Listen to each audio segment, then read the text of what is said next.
కరీంనగర్ కు నువ్వేం తెచ్చావంటే నువ్వేమిచ్చావంటూ BJP BRS అభ్యర్థులు డైలాగులు పేల్చుకుంటున్నారు.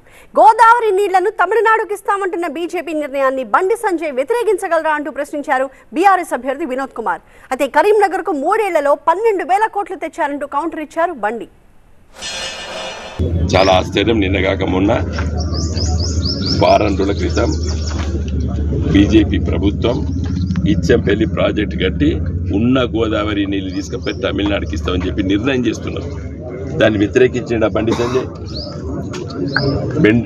దాన్ని వ్యతిరేకించే శక్తి ఉన్నది ఆయనకి. ఆ నిర్ణయం మా తెలంగాణకు అన్యాయము, మా కరీంనగర్కి అన్యాయం అని చెప్పి మాట్లాడగలుగుతాడా? కాబట్టి ఇంట్లోడు ఉండాలి, మట్టి పనికని ఇంట్లోడు ఉండాలి. కాబట్టి ఇంట్లోని నేను కాబట్టి ఓటు వేయాలని చెప్పి కోరుతున్నాను.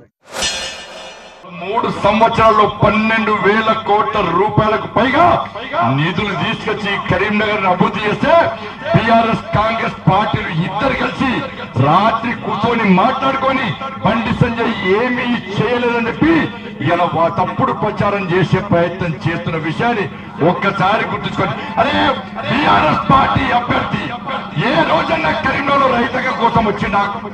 ఏ రోజన్నా మీకోసం వచ్చిందా?